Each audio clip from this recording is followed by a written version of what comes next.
The Earth was once the center of the universe. It was flat. Then it was round, and it circled the sun. It was no longer the center of the universe. It was a tiny part of the Milky Way.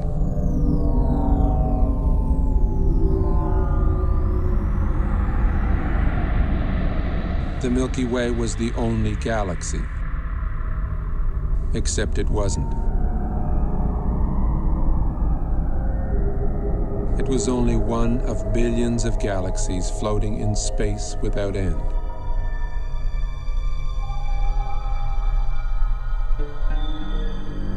Every single time we think we've got it all figured out, we realize we've merely found another piece of the picture.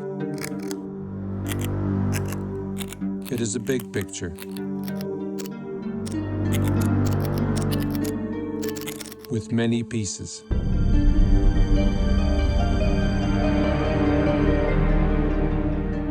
Sir Isaac Newton was the first to state the law of gravity. Eventually, everybody agreed that gravity alone formed galaxies and stars and planets, and that gravity alone holds the universe together.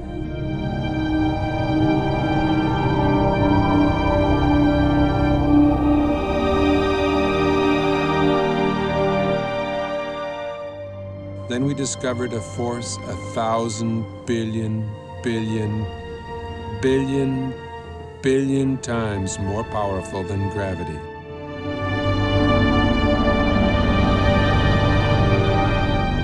Until recently, we believed that the space between the stars and planets was empty, a vacuum. We now know it is teeming with charged particles.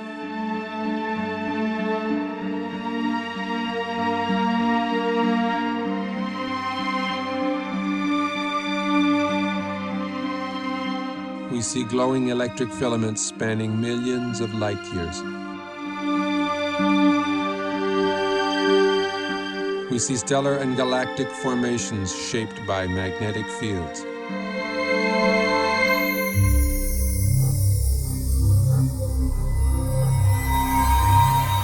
Only electric currents create magnetic fields.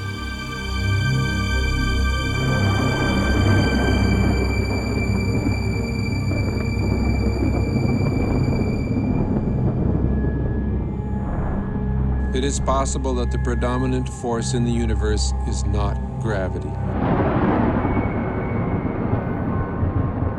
but something else.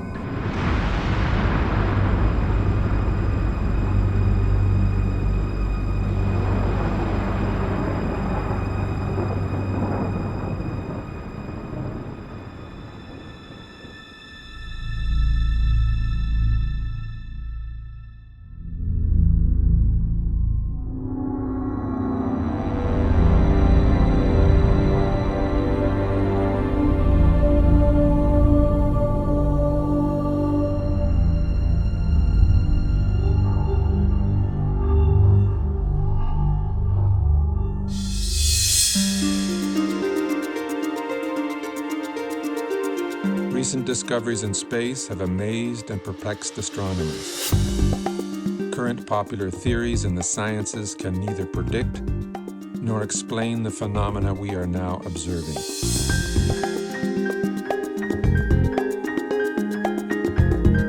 A new theory is being proposed. A theory which can both predict and explain the data coming back from deep space. Its implications are profound and affect all the scientific disciplines. It is in fact a synthesis of the disciplines. A synthesis which has already led to discoveries that link modern astronomy, leading-edge plasma physics, and ancient mythology.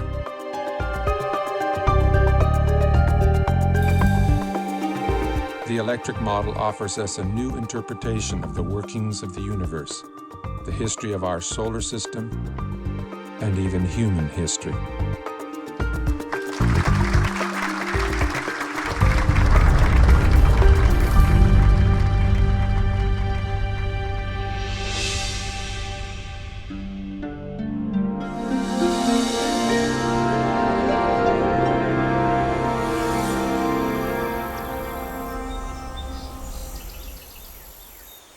The rise of science was a triumph over mythology, over magic and superstition.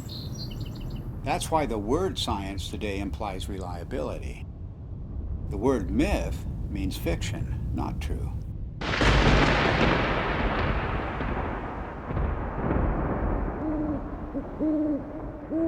And it turns out that the key to understanding the myths is the same key that is now helping us to understand objects in deep space, to understand the workings of the physical universe. That key is electricity. It was 33 years ago that I first began to wonder about these preposterous stories told around the world, what we call world mythology. What was it that provoked this incredible outpouring of human imagination just a few thousand years ago, just before the birth of the first civilizations? I came to a radical conclusion that the myths arose from extraordinary natural events. Our early ancestors witnessed things in the sky that are not seen today. The events were awe-inspiring, both beautiful and terrifying. So it shouldn't surprise us that the myths are so incomprehensible. Well, of course they're incomprehensible. The celestial references are no longer present.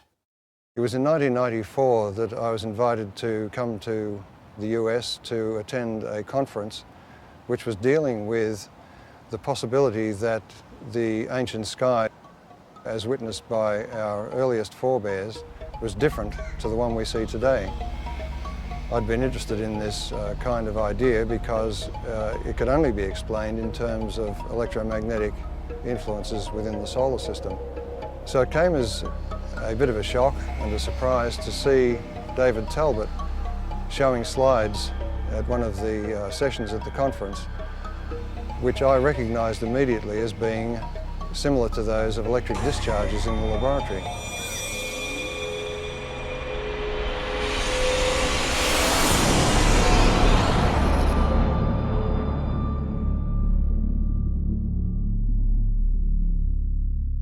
It was wonderful for me personally to come to my first Cronian meeting and hear Dave Talbot, and I still want to see some of those slides that he showed again and again and again that explained the White Crown of Egypt and the rest of these things that he showed us, all from mythology, all from thousands of years ago.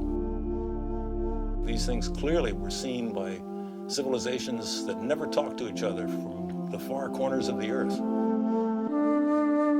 It all just clicked together like a three-dimensional jigsaw puzzle in my mind.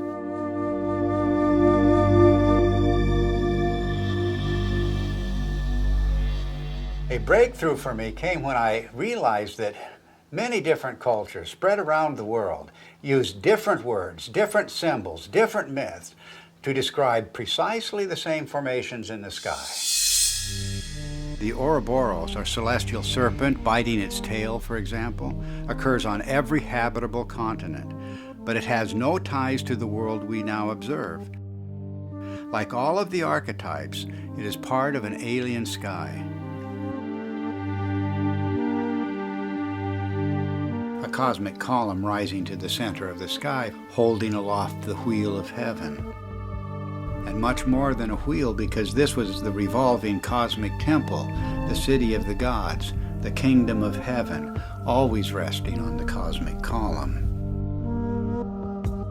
Then there's the image of the four rivers or pathways radiating from the center of the sky out to the boundary, the rim of the wheel.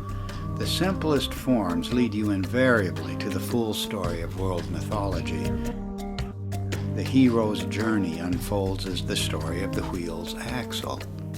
The mother goddess finds her identity in the star at the summit, the hub and spokes of the wheel.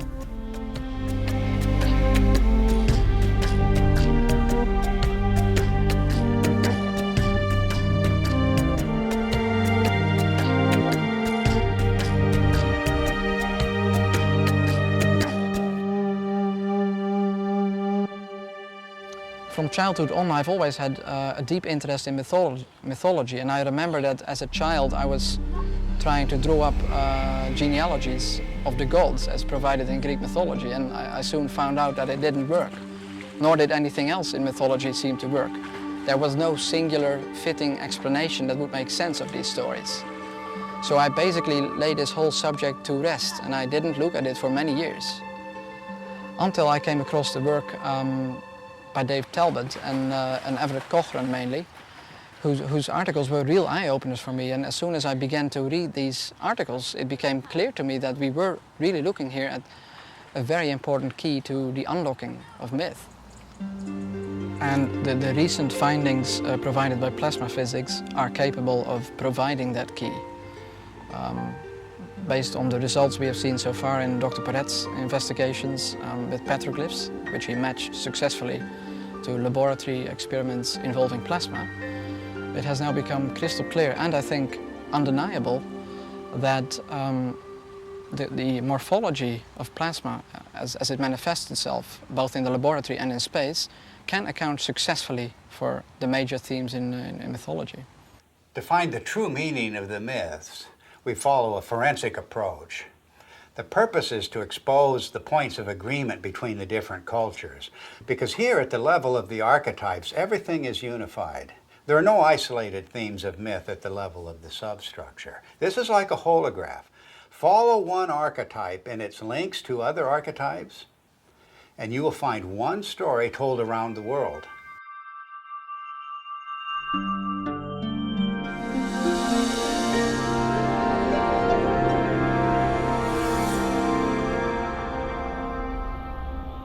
Throughout almost all of history, we have regarded the states of matter as being solid, liquid or gas. But in the last century or so, we have found that there is a form of matter where the charged particles within atoms are separated to some degree or another, and that is known as a plasma. It is the fundamental state of matter. It was not until the second half of the 20th century that we came to realize the role of plasma in the universe. And this has changed the picture of space completely. Not long ago, we thought of the physical universe as being constituted fundamentally of nothing more than atoms and empty space. But a plasma includes at least a percentage of charged particles, protons and electrons, that are not bound to any atomic structure. And plasma is an excellent conductor. Electrons will move efficiently in the direction of charge equalization, and that's an electric current, of course. Now, the reason why we see magnetic fields everywhere we look in space is because electric currents produce magnetic fields, and only electric currents produce magnetic fields. But astronomers working only with gravitational equations did not anticipate the discovery of pervasive magnetic fields in deep space.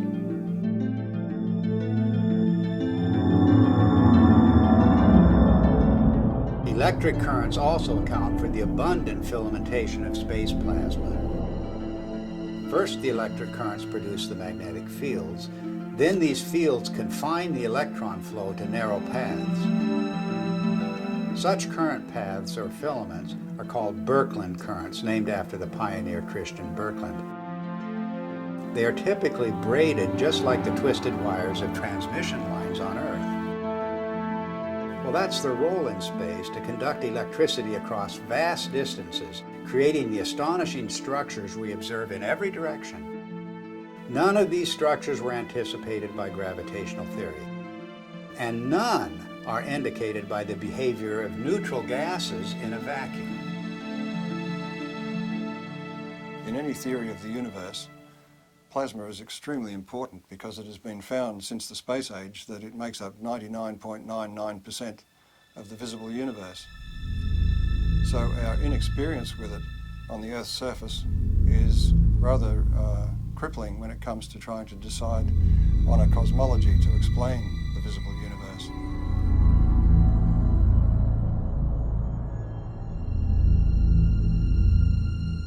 Now, plasma behaves rather oddly compared to normal matter, the matter we find, the solids, liquids and gases on Earth.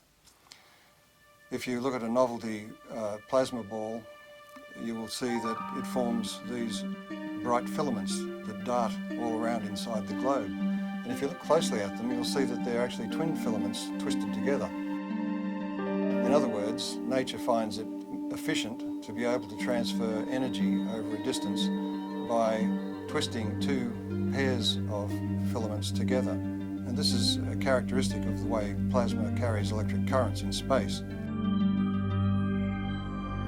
And one of the puzzles that has faced astronomers since the space age is the discovery of filamentary structures in galaxies, around stars, even the cometary tails of planets and comets themselves. These filamentary structures have come as a surprise.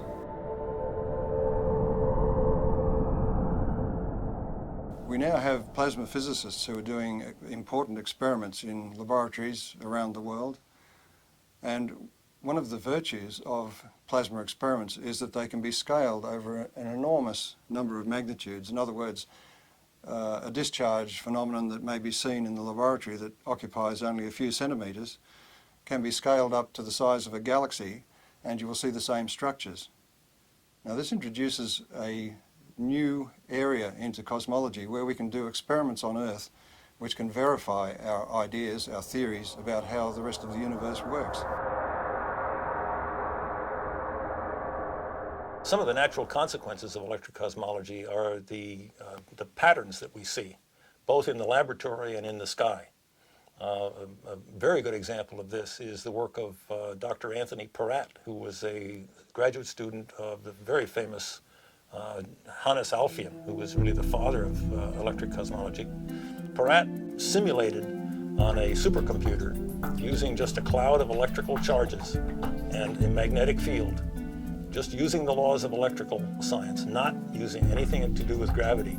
He simulated what looked like a spiral galaxy. And the interesting thing is that Peratt's spiral galaxy in the laboratory had exactly the same rotational properties as the real spiral galaxies that we see in the sky do.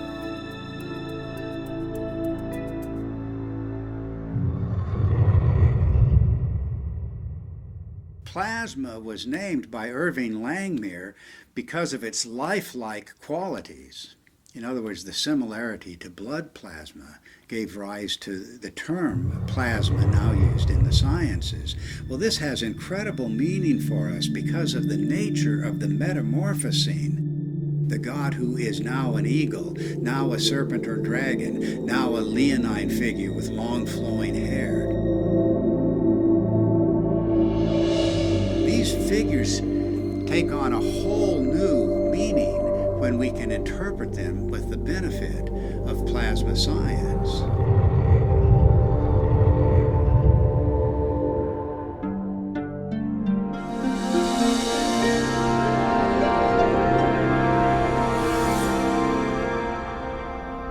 The new instrumentation that was developed in the space age expanded our ability to perceive things, perceive facts. We could now see things in the entire electromagnetic spectrum instead of just the narrow sliver of visible light. What you're seeing is the actual moment of deploy there when we take the switch to deploy, and it's so quiet. And we had sensors that were out in space. We were freed from the geocentric and anthropocentric order that had prevailed before.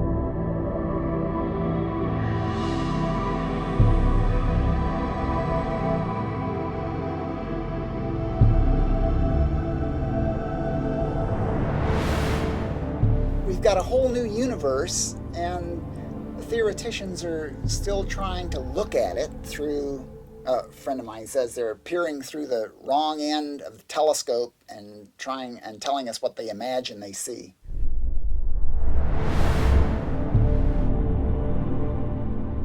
Modern cosmology gives us a rather disconnected view of the universe. In other words, we are separated star from star by vast distances. Light takes a long time to travel between stars and across galaxies, and therefore we look upon ourselves as isolated and disconnected. The electric universe takes a different view. It says that we are part of the sun's environment, electrical environment, and the sun is a part of the galactic environment.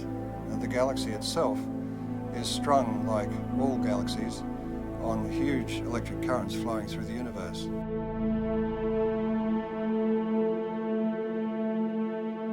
One of the typical questions that plasma cosmologists hear all the time is, how do you know what's out there in space? How do you know there's electricity out there in space? Is there energy out there in space? Why should we consider anything more than gravity? And the answer is that through the years, we've used optical telescopes, but recently we have what are called radio telescopes, and we've broadened the spectrum that we can look at the sky with. And those radio telescopes can measure electric currents and magnetic fields, and we can determine from those measurements the strength of the electric currents, the strength of the forces involved, and the amount of energy that's stored out there in space.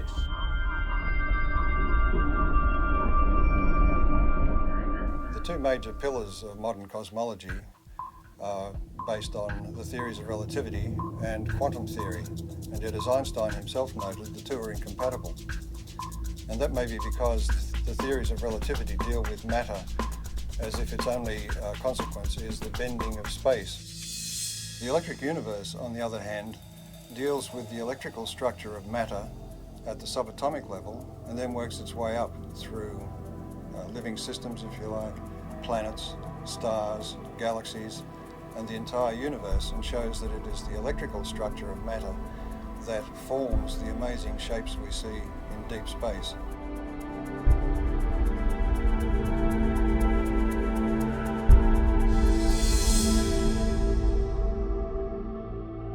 We can demonstrate the existence of these currents flowing between galaxies and between stars by the presence of the magnetic fields they generate. Magnetic fields are threaded through space at all dimensions, within the solar system, on the surface of the sun, between stars, and within galaxies, and even between galaxies. Now, a magnetic field can only be generated by electric currents. So, in other words, to continue that magnetic field for any length of time requires that there be electrical power input into those magnetic fields. And that raises the whole question of where does this power come from?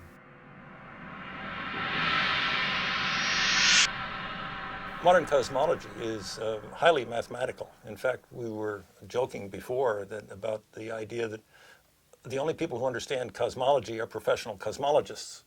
The basis of cosmology, really, if you hunt for it, lies in Einsteinian relativistic mechanics. And when Einstein promulgated his ideas, he totally and completely ignored anything electrical. And so the modern cosmology, with all of its ideas of omega and expanding universe and inflation theory and the Big Bang and all the rest of it, are predicated on a foundation which ignores almost half of man's knowledge about the way the universe works, which is electricity. It may sound like I'm dismissing Einstein and his theories of relativity out of hand, but we have to give Einstein credit for his integrity in pointing out that his theory did not meet his requirements, and that is that his theory had to be tied back to some form of reality. And there is no explanation as to why matter should curve space to give the effect of gravity.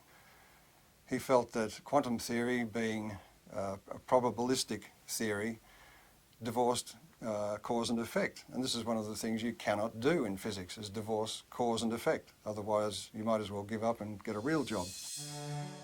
But this is a puzzle that dogged Einstein through his later years, to the point that his followers tended to go off and use his geometrical explanations to conjure up things like black holes and neutron stars and so on, and the expansion of the universe and the Big Bang, without referring back to Einstein, who, with great integrity, said he wasn't satisfied with his explanation.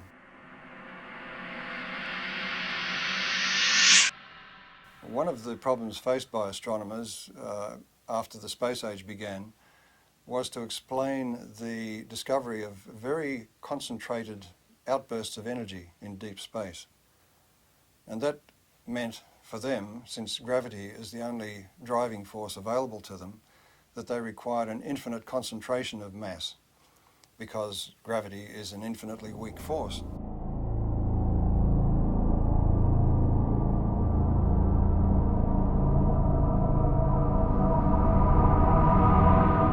The black hole, as Wheeler originally visualized it, sucked everything, including light, in, and so therefore it was invisible. So he could postulate its existence, and we couldn't see it. And because we couldn't see it, we couldn't prove that it wasn't there. Later on, in order to explain these fantastic emissions of energy from galaxies, it was proposed, and I believe it was Stephen Hawking who did it, that there were various types of black holes, some of which actually then spat matter back out again in jets. Because, why? Because we had observed jets. In the electrical model, it's quite simple. If you think about it, the power that's expressed in your own home, in the heaters and the electric motors and the lighting and so on, is actually generated at a vast distance away from your house. In deep space, the same thing is true. The energy which we see concentrated in these events which are attributed to black holes and so on can more easily be explained as the confluence of electric energy from different parts of the same galaxy or even from other parts of the universe.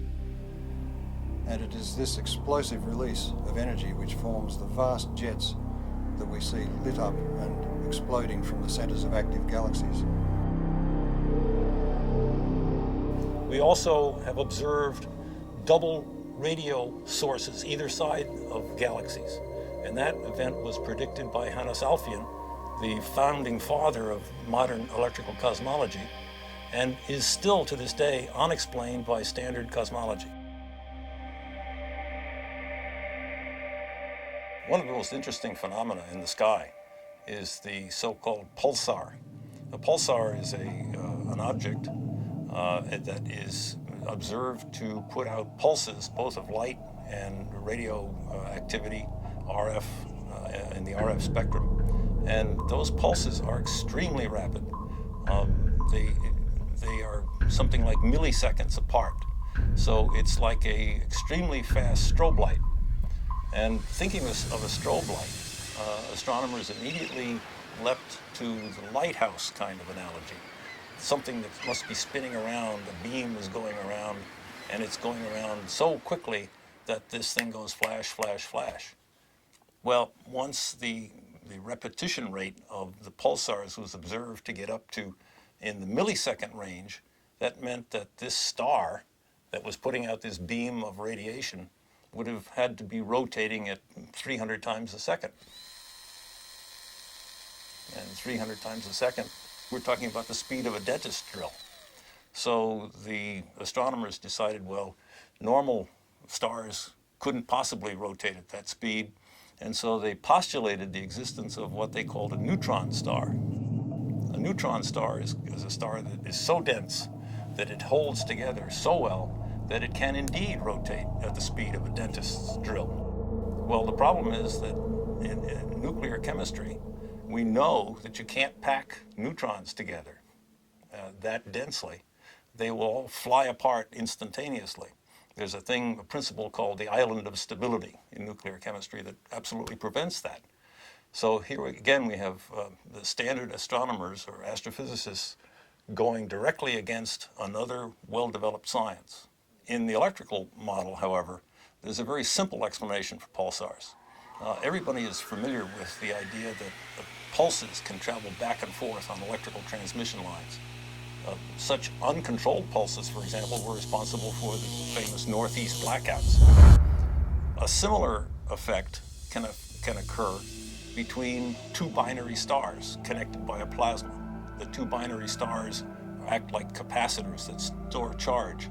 And if you reduce that in size to something you can produce in the laboratory, you can produce it in the laboratory, and it's called a relaxation oscillator. And electrical engineers use it and have used it for decades. The idea of producing pulses every few milliseconds is a sophomore level experiment in an electrical engineering laboratory. It doesn't require neutronium, strange matter, or any other fictitious device. All it requires is two capacitors, a battery, and a nonlinear resistor. And we maintain that that's exactly what a binary pair of stars connected by a plasma field presents.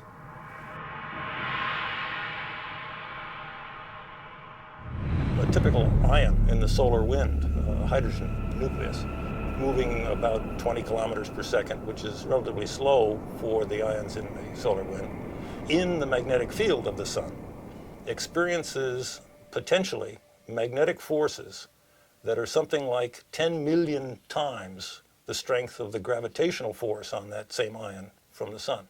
An interesting demonstration that illustrates very readily the relative strength of magnetic force and gravitational force is the simple idea of a ball bearing sitting on a wooden table.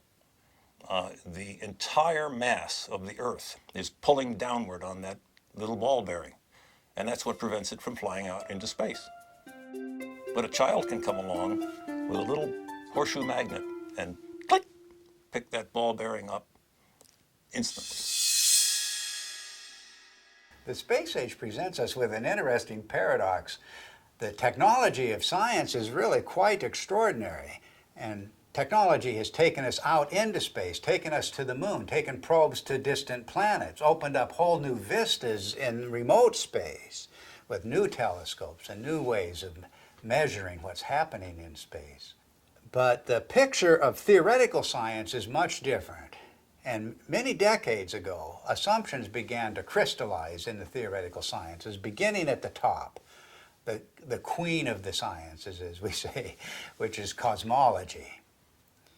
These theoretical assumptions have constrained all of the other theoretical sciences. Cosmology deals with the big picture questions, the first questions. How did the universe begin? What is it made of? How will it end?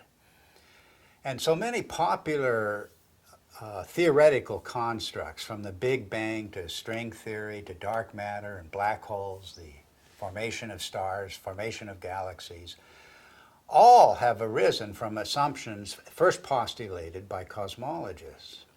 At the same time, these assumptions have defined boundaries for other theoretical sciences, working down from astronomy and astrophysics to the space sciences, solar theory, even Earth history, even human history, have all been confined by these boundaries established by the queen of the sciences, cosmology.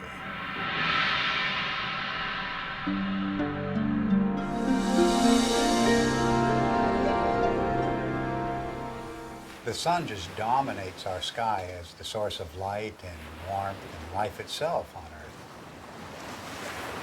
And this preeminence of the sun is so clear and obvious that it remains a mystery why virtually every ancient culture insisted that before the present sun, there was a quite different luminary ruling the sky.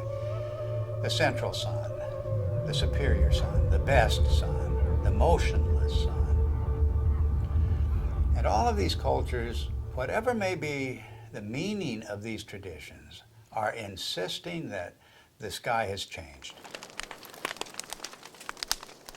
Of course, our ideas about the sun have continually changed. Only a few centuries ago, the sun was a campfire or ember in the sky. Then early in the 20th century, under the influence of gravitational theory, the sun was seen as a gravitationally collapsing nebular cloud.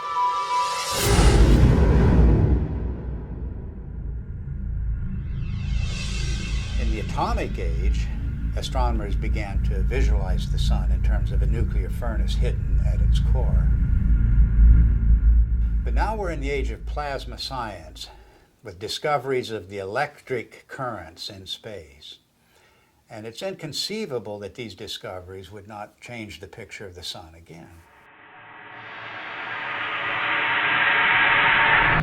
Plasma cosmologists have been able to demonstrate experimentally and also in the supercomputer that galaxies are an electrical phenomenon, which raises the question about stars, and in particular our own sun, which is the closest star to the Earth, of course. Any theory of the sun has to explain how it could continue to burn for billions of years and also explain its present size. based on its known mass. And of course, as soon as nuclear energy was discovered, it was grasped immediately as the energy source of the sun. But all of that assumes that the sun is disconnected and an isolated body, and that it must consume itself over its lifetime to provide the heat and light that we receive from it. But if the sun is connected to the rest of the galaxy in an electrical sense, it doesn't require to burn itself at all. And the energy that we receive is actually being received from the galaxy, and the sun is acting as a focus for that energy.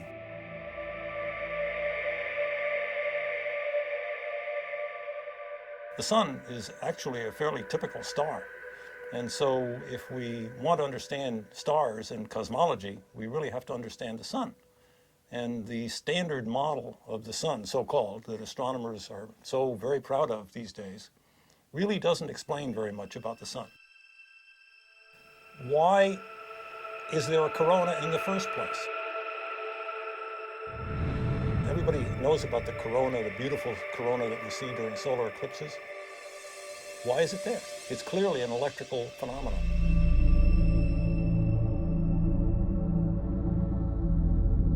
One of the greatest puzzles about the sun has been, with a surface temperature of 6,000 degrees, high above that surface we have temperatures of millions of degrees. And the question has been, how do we get the energy from the center of the sun somehow past that surface to heat the upper atmosphere of the sun to millions of degrees? In the electric model, you don't have that problem, because if the energy is arriving from outside the sun, the first place you expect to see that energy expressed is above the sun in its tenuous atmosphere. And that is the place where particle acceleration occurs, and the apparent temperature goes very high indeed, up into the millions of degrees.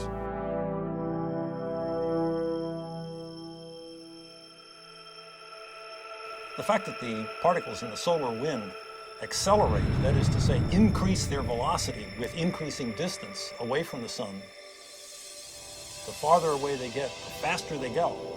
And the fact that those particles are indeed charged particles leads me, as an electrical engineer, to come to the immediate conclusion that this is an electrical process. In the solar model, think of the sun as being a positive anode, very high voltage body that obviously would emanate an electric field. And if you put a charged particle in an electric field, it will accelerate. That's the way we accelerate particles here on Earth. It's the way every physicist and electrodynamicist has ever increased the velocity of a charged particle, is put it in an electric field. One of the features we observe on the sun, which have no business being there, according to the standard model, are sunspots. The most significant thing about a sunspot is the fact that the center of the sunspot is dark. And if the sun is trying to radiate energy from its core into space, we should expect that it is bright. And if you think about that umbra, that darkest place in the center of sunspots, that's the place where we can see deepest into the sun. And just consider the fact that at that point where we can really see down into the sun, that's the absolute coldest place that we are able to measure. If the center of the sun is really a nuclear fusion furnace, it should be the hottest because we're closest to the source, and it's not the case. If you ask any astronomer, why are there sunspots? Why are the umbra dark? They will blame it on some sort of warped, twisted magnetic fields. They will say that it has to do with the solar dynamo, all of which lurk unseen like a big genie somewhere below the surface. These phenomena are only to be expected if the sun is electrical in nature.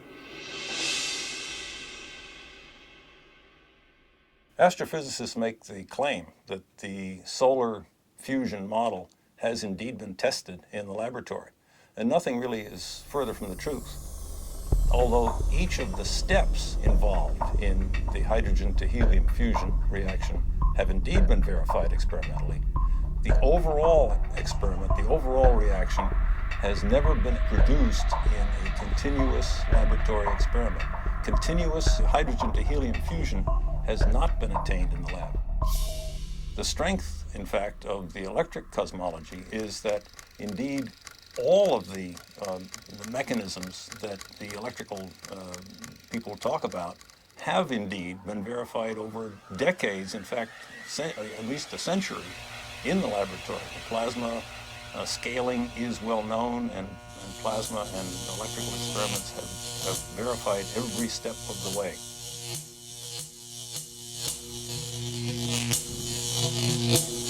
There are any number of observations that have ad hoc present explanations, but really have no explanation in the standard model, and are natural consequences of the electrical model. For example, heavy elements, the solar spectrum, the neutrino deficiency, the neutrino variability, solar atmosphere, differential rotation by latitude, differential rotation by depth, equatorial plasma torus, sunspots, sunspot migration, the sunspot penumbra, and the sunspot cycle itself. Magnetic field strength, even magnetic field, helioseismology, the solar density, and the changing size. All of the observations that in that list are natural consequences of the electrical sun model. Standard astronomers tend to pass them off as being inconsequential difficulties that will eventually someday be solved. I maintain, and so do our colleagues here, that these are not inconsequential, but are rather death blows to the solar fusion model, because they are important. They're not secondary, they're primary falsifying observations for that failed nuclear fusion model. What I find so fascinating about the electric model of the sun is not just that it's a challenge to long-standing theory, but that it opens the door to the ancient world, to an electric sky. The electromagnetic phenomena that we now observe on the surface of the sun and in the vicinity of the sun are direct pointers backwards to the plasma formations that were seen above the ancient sky worshippers.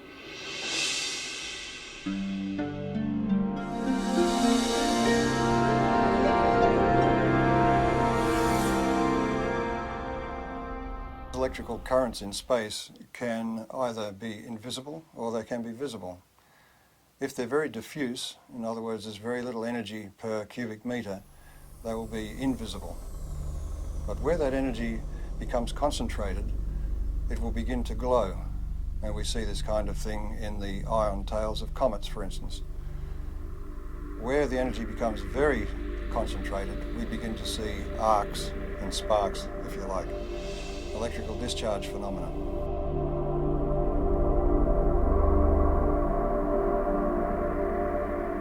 The standard theory of comets comes from the view that the solar system was formed from a rotating cloud of gas and dust, and that the planets, in some fashion as yet unexplained completely, formed from most of that gas and dust, but there were leftovers. And the leftovers are beyond sight, outside the solar system, in a hypothetical Oort cloud, as it's called. We have no observational evidence for such a cloud. The electric universe model of comets is that they are actually parts of well-differentiated planetary bodies that have in the past suffered from electrical plasma discharge machining, and that some of the surface material has been lofted into space, so it is expected to be rocky.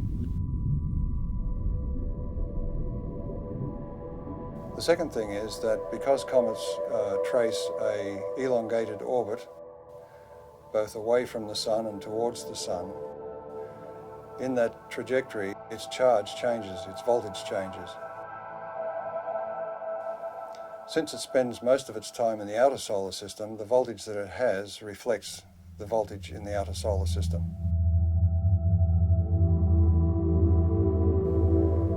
But as it hurtles towards the sun, as it enters towards the Earth's orbit, the voltage is changing rapidly, and the comet has to respond to that by beginning to discharge. And that's where we see the familiar cometary phenomena of the coma and the various tails that it produces. This creates a very distinct difference between the two models, the standard model of a comet, which is supposed to be dust and ice left over from the formation of the solar system, and the electrical model, which says that a comet is an electrical body which begins to discharge as it enters the inner solar system. Ever since we've begun to look at comets in close-up, and Halley was the first one that was observed by several spacecraft close-up, it was found to astronomers' surprise that the material coming off the comet was coming in discrete jets and seemed to be coming from what looked like circular areas on the crater. But the imagery wasn't sufficiently sharp to be able to tell exactly what was going on. This required the standard model to come up with an idea that maybe the surface of the comet is coated in black tarry substance or something which was preventing the material from just evaporating from the surface and forming jets as it burst through the surface. But when later images were looked at as we passed other comets, it was found, to astronomers' amazement, that they were seeing very sharp relief. It wasn't like a melted ice cream, it was looking like a piece of heavily cratered rock. Now this fits the electric model of the electrical discharge birth of such a body. In other words, there's very little distinction between an asteroid and a comet other than its orbit. It was in this context that I looked at Comet Tempel 1, which was chosen as the target for an impact. And the idea was that the impact would create a small crater which could then be photographed by the passing spacecraft, and we could determine whether the material was ice or dust or rock based on the size of the impact crater. It seemed to me that if this comet was a charged body, there would be several other effects that were unexpected. Principally, as a metal copper object approached the comet, there should be an electric discharge to that copper projectile. In other words, there would be an initial flash, and then there would be the impact itself. And the impact, I suggested, would be far more energetic than was expected, because it would tend to concentrate the electrical discharge in the area of the impact, and also it may change the nature of the jets nearby. So it was with great interest I awaited the results of the impact and watched it on television. Before the impact, the astronomers in the assembled control room were worried that they wouldn't see anything, that the impact would result in a very small puff of dust, and that would be the end of it. So when the impact occurred, they were surprised by two things. One was that there was an initial flash followed by the main impact, which was so energetic that some of the sensors were almost swamped, and the passing spacecraft was unable to achieve its primary aim, which was to photograph the crater. A part of the surprising brightness of the dust released from the impact with Comet Tempel 1 was due to the fact that it was so intense and so widespread. And one of the initial findings was that it seems to be very finely divided dust. Now this is the same thing that was found at Comet Halley, and it was a surprise then, so it's rather surprising that they are surprised once more. The point is that an electrical discharge on the surface will release material, dusty material, very finely divided. It's a technique that's used in sputtering of metals onto, for instance, astronomical mirrors. So this production of very fine dust is to be expected in the electrical model. But in the standard model, you are asking ices to evaporate or to sublimate, and in doing so to drive off pre-existing dust grains. So there's no way that the dust can be finely divided. It will be in its pristine state. So the production of this great cloud of very fine dust is rather inexplicable in the standard model. The electrical model of comets was driven for several people by Velikovsky's challenge that the solar system had electromagnetic forces to be taken into account. And one of the early pioneers in addressing this issue of are comets an electrical phenomenon was Ralph Jurgens. When he proposed the electrical model of the sun, it implied that all bodies in the solar system must have, to some degree, a cometary appearance or a cometary effect associated with them.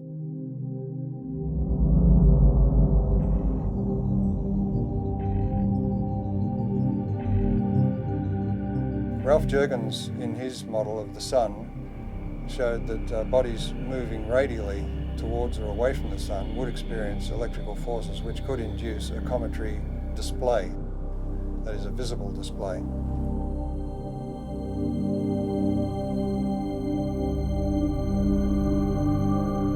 Also working in later years with Ralph Jurgens was Dr. Earl Milton, and he made some predictions and statements about the impact of Comet Shoemaker-Levy 9 fragments with Jupiter.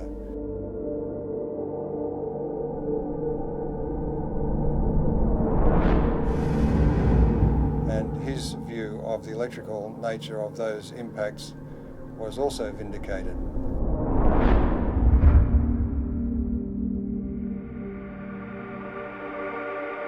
In the electrical model of the solar system, any body moving away from or towards the sun at any great rate, for example like a comet, will experience electrical effects which result in a cometary appearance, and that could apply to a planet. Now Velikovsky, in his research, found that Venus was described as a stupendous comet at some point in ancient times. So it was very gratifying for him to be able to announce at the conference in 1974 that astronomers had discovered what they called a cometary tail of Venus. Some years later, it was announced that it was discovered that stringy things were coming from Venus. And of course, this was confirmation to the electrical model because plasma currents flow in strings. This discovery of a cometary aspect of Venus raises the issue of the intense heat we find on Venus. That intense heat is not well explained at all by any idea that the planet is somehow a twin of the Earth's. It raises the distinct possibility that Venus has had a far more dynamic history than we've been taught.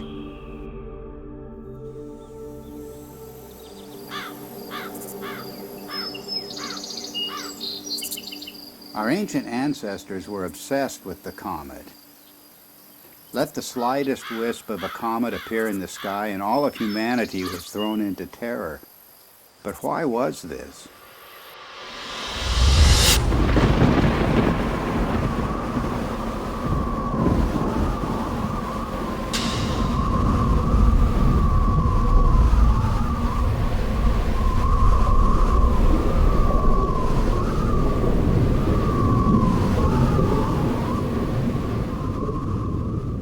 It was cosmic catastrophe that inspired the ancient words and phrases for the comet. The comet was the torch of the sky, the sword hanging over the world, the spiraling serpent or dragon, the spiraling sidelock or ribbon. The angry or lamenting goddess soaring across the sky, her hair disordered and blowing in the wind. Anyone exploring the roots of the ancient comet fears is going to run into the work of Immanuel Velikovsky, the controversial theorist who suggested that, well, there's a reason for the fears of comets around the world. We experienced this horrific cometary catastrophe. The world was devastated by a comet just a few thousand years ago. And Velikovsky went further. He said that not that long ago, planets appeared in the sky with comet-like attributes. In particular, he named the planet Venus as the great comet of antiquity. Both Walt Thornhill and I disagreed with many components of Velikovsky's reconstruction, but we also felt that Velikovsky had nailed certain principles that can help us to understand the early cultures. In particular, Velikovsky was correct in naming the planet Venus as the Great Comet. And the cometary language of Venus goes far beyond anything that Velikovsky himself published. In every corner of the world, the language of the comet and the language of Venus are identical. Venus as serpent or dragon. Venus as torch of the sky. Venus as long-haired star. Venus as bearded star.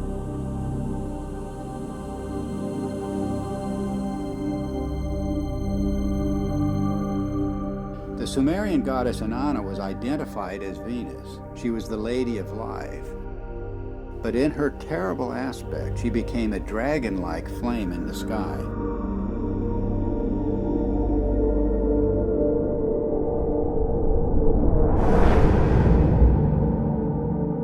The texts say, like a dragon, you have deposited venom on the land, raining the fanned fire down upon the nation. Inanna became a roaring storm. She devastated the land. Mankind comes before you in fear and trembling at your tempestuous radiance, the texts say. Inanna's Babylonian counterpart Ishtar was also identified as Venus. She was the shining torch of heaven and earth. Furious and irresistible onslaught. I rain down like flames, the goddess announces. The Egyptian goddess Sekhmet has the same attributes. She takes the form of the fiery Uraeus serpent. She becomes a flame of fire in her tempest, a star scattering its flame and fire. Sekhmet herself says, "The fear of me is in their hearts, and the awe of me is in their hearts. No one at all can approach her," the coffin texts say. The streams behind her are flames of fire. The astonishing fact is that goddesses everywhere exhibit this terrifying and cometary aspect. The Canaanite Anat, the Hindu Kali and Durga, the Greek Aphrodite, Athena, Medusa, and countless others. And of course, you can add numerous counterparts in the New World, from the Incan goddess Chaska to the Aztec goddess Xochiquetzal to the legendary Nokomis of North American Indian tribes. The serpent or dragon is an unexplained mythical archetype. There's nothing like it anywhere in the biological world. And yet the same recurring features will be found in cultures the world over. The dragon's disheveled hair and shaggy beard. Its knotted aspect, and its worldwide appearance as entwined twins.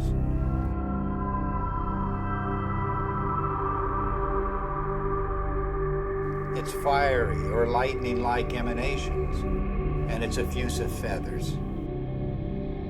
In all of the ancient serpent or dragon images, it's the luminous, filamentary, braided, spiraling, metamorphosing, and destructive aspects that stand out.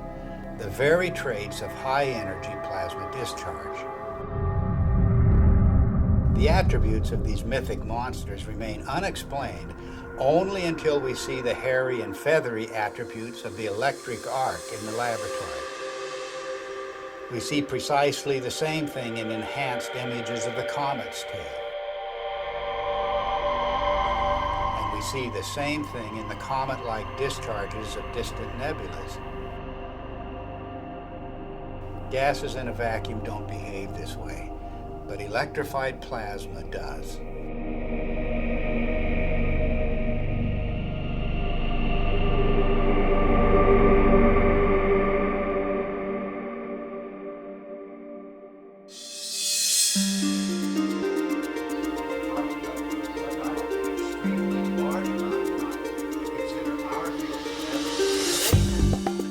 The recent discoveries about the comet have astonished astronomers.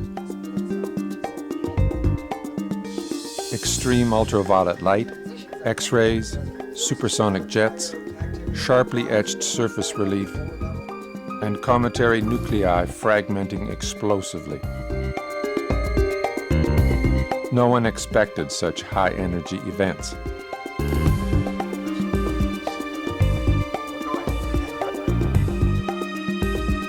The electric model proposes that the comet is a charged object moving through an electric field. This would explain these phenomena. But what is creating the electric field? Suddenly, everything changes. And we are talking about an electric sun, electric stars, and electric cosmology, and a whole new way of looking at how the universe works.